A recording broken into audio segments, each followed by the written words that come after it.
Paris, the art capital of the world. Henri Matisse, Louis Bourgeois, Pablo Picasso, this is where some of the world's most important artists made history. Today, Paris still appeals to those hungry for artistic experiences. That's how it attracted me. My name is Marzena Jarczak, and I want to explore parts of the art world that usually remain unseen. In this series, I'm going to see how art is made, sold, and collected, and I'm taking you with me. I can't spend a day without wanting to look at art. I love the emotional stimulation, the intellectual challenge, the visual pleasure of it. But to build a collection is an art in itself. I'm visiting Stefan Arenberg, the owner of the iconic publishing house Cahiers d'Art, whose private collection features the works of Marcel Duchamp, Wolfgang Tillmans, or Tadeusz Kantor. Our family home, or homes, art was not just everywhere on every wall, and it was also present with the artists. It was a very active place. My father was an extremely active collector.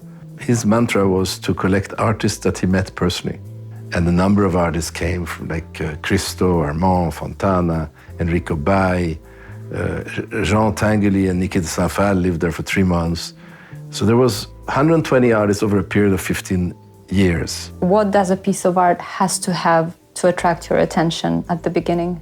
No, but the trigger is always that one that I like it. It's not just the emotional layer, it's also how you perceive the importance of what the artist is trying to say, how it speaks to you and what it means. It's rather very multi-layered thing that happens based on what you see, what you feel, what you know, what you don't know, and how all of this is mixed in yourself when you buy it. What is the main thing that being surrounded by art on everyday basis gives you? To live without art or without beauty, for me, it's impossible. For me. How did you come across Cahiers d'Art, and how did that become your part of interest? No, Cahiers d'Art happened accidentally. For the non-French speaking audience, is a generic word. It means art notebook. And it was founded in 1926 by a Greek art historian called Christian Zervos. We had Cahiers d'Art in our home where we grew up. So we had the Picasso catalog, we had a number of these publications. So I was familiar with them, had seen, read, looked. I would say it's probably the most important art publishing house of the 20th century. One day, when I was walking on this Rue du Dragon, there was a gallery with a storefront, and I saw there was a guy there. So I rang the bell to ask them why they were alive. And when he opened the door, I said, hello, and my question had sort of changed to, excuse me, but who owns Cahiers d'Art today? And he said, my brother. I said, would your brother sell it? That was the impulse. And he said, I don't know. You would have to ask my brother. And as I met him, the man did not say, bonjour, monsieur, as you say in France.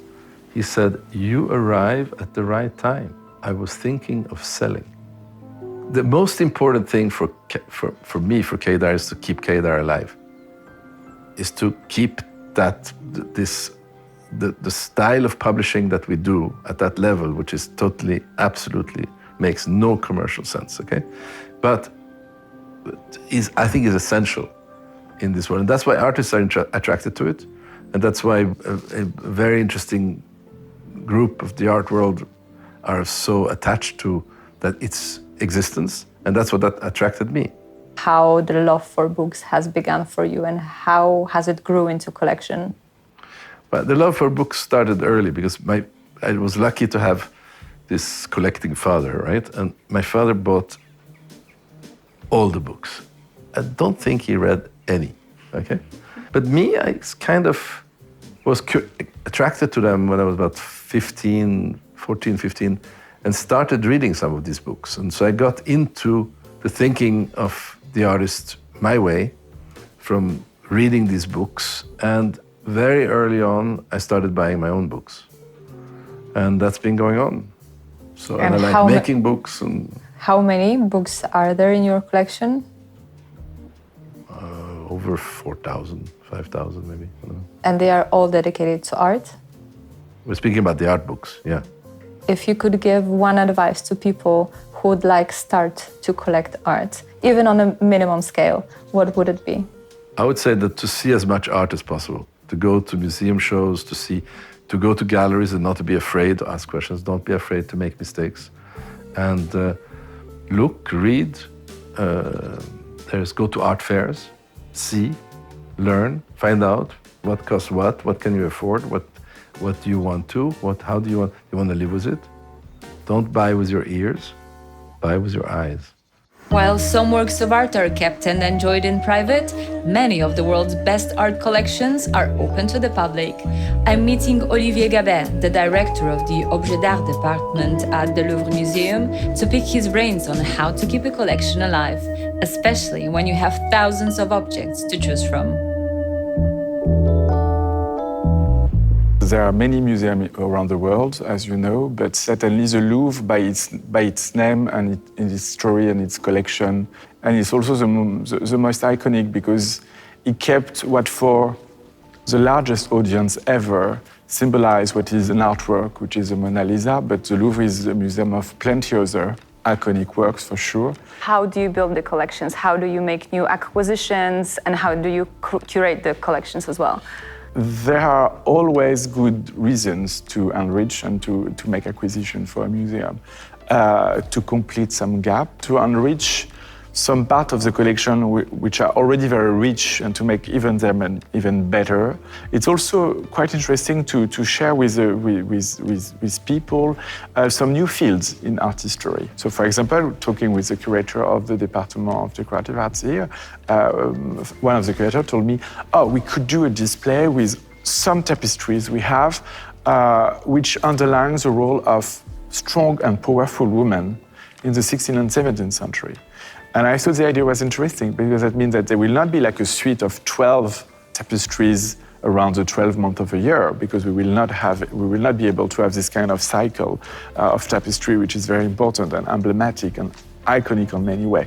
But to do another display, we could be a kind of sort of temporary exhibition and to make people come back to say, okay, it's not perhaps what you expect, but it's different, it's really interesting, and you have to do it. And what does it take for an object to become a part of the Louvre collection? What are the qualities? Can I bring you something that I consider a very old, like family souvenir, and you can have it and display it? That will be difficult, certainly. I think that in the world of today, museums have to be very selective. So if you add something to the Louvre, it has to be at the same level. And sometimes some collectors say, you should buy this brand or this enamel or this ceramics. And my role as the head of department is to say, in this field, we have already 20 incredible masterpieces. So is this artwork?